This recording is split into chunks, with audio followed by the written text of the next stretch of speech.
आज वो कहते हैं अयोध्या के राजा राम हैं। तो उस टाइम का क्यों ने ये आया था ये बात, ये राम तो एक ही है, अयोध्या का राजा तो एक ही थे, राजा रामचंद्र जी थे। नमस्कार, मैं नीरज शुक्ला, आप देख रहे हैं नीरज शुक्ला। तो आज हम बात करने वाले हैं कि अखिलेश यादव अयोध्या में अपने विधायक को बोला कि अयोध्या का राजा है, तो अयोध्या का राजा राम है या फिर उनके विधायक हैं? आपको क्या लग रहा है? अखिलेश जी ने जो कहे हैं अयोध्या के राजा राम है, उनको शर्म आनी चाहिए। अच्छा।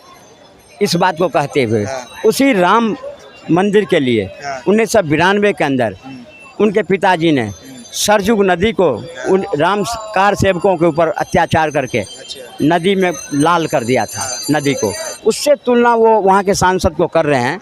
इस बात की जनता, अयोध्या की जनता समझे इस बात को कि उनमें कितनी ही क्षमता है अपने धर्म के प्रति, अपने राज्य के प्रति और अयोध्यावासी के प्रति। यह जो छल करके इस चुनाव में अयोध्यावासी को मूर्ख बना करके जो संविधान खतरे में चला जाएगा, संविधान के साथ छेड़छाड़ होगी और 8,500 रुपया प्रति महीना आपको मिलेंगे, ये झूठे प्रलोभन दे करके जनता को बलगरा करके ला करके उन्होंने जो मूर्ख बना करके जनता को, और वहाँ से सीट जीते हैं और कुछ सीटें जीते हैं, वो जनता भोले भाले जनता वो उनके भावना से में चले गए। लेकिन अब ऐसा होने वाला नहीं है। वो बहुत ही आ रहा है समय, वो जनता उनको सबक सिखाएगी कि वो जनता के साथ क्या किए हैं। और यही बात अगर घोषणा करे आपने 8,500 की तो दो ना।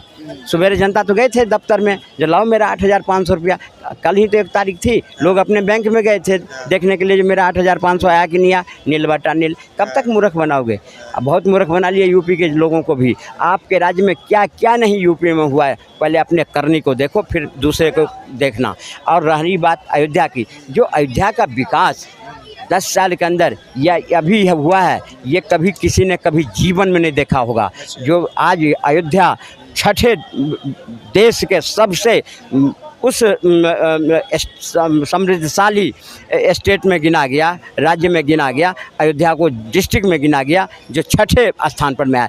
वहाँ क्या नहीं दिया योगी? इनका विपक्ष का कहना है कि ये मोदी जी ये अपने वोट के चक्कर में अयोध्या का निर्माण किया, जिस भी चीज़ का रिबन काटे वो 1 साल भी नहीं चला है, चाहे मंदिर हो या फिर स्टेशन हो या फिर सड़कें हो। सड़कें भी ध्वस्त हो गई, उसके बाद में स्टेशन की दीवारें गिर गई और उसके बाद में हर मंदिर से पानी टपक रहा है।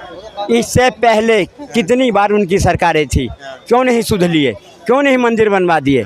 और अगर उन्होंने मंदिर बनवाए और उस काम को करे, आज 1250 करोड़ लागत वहाँ के लोगों को मुआवजा मिले। अयोध्या को विश्व के मान पटल पर ला कर रख दिए, एयरपोर्ट बने, विश्व स्तरीय रेलवे स्टेशन बना और इतनी बढ़िया बढ़िया सड़कें बना। क्या ये विकास नहीं है? कह रहे कि सड़कें बनी, फिर क्या हुआ? 1 साल भी नहीं चला, सड़कें ध्वस्त हो गई। नहीं, अयोध्या में के मंदिर में पानी टपक रहा है, ये तो उनको याद आ गया तुरंत। लेकिन जब 1992 में लोगों कार से लाखों कार सेवकों के शरीर से खून टपक रहा था, वो उनको याद नहीं आया। वो भी तो देख लेते जो कितने खून टपका लोगों के, जो सरजू नदी लाल हो गई। वो क्या कहेंगे? वो सिर्फ सत्ता के भोगी हैं, सत्ता के लिए मरते हैं। और जो सरकार वर्तमान में है वो देश के लिए मरता है, देश की जनता के उत्थान के लिए मरता है। अब ये चीज़ चलने वाला नहीं है।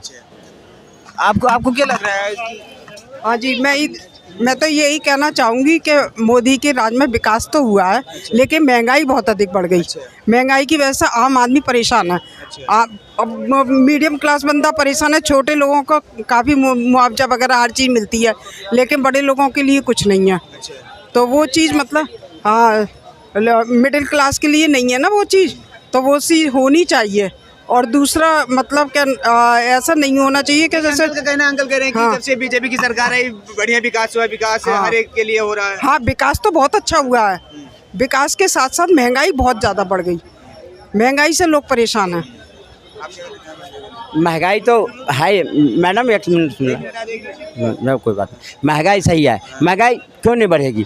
हम कहते हैं हमारा विकास भी हो और महंगाई भी ना हो, हमें परेशानी ना हो। कहीं ना कहीं तो कोई परेशानी उठाना पड़ेगा अगर देश विकास होगी तो। और रही बात तो महंगाई विश्व में कहाँ नहीं है, आज भी विश्व से में जितनी महंगाई है उससे कम ही भारत में है।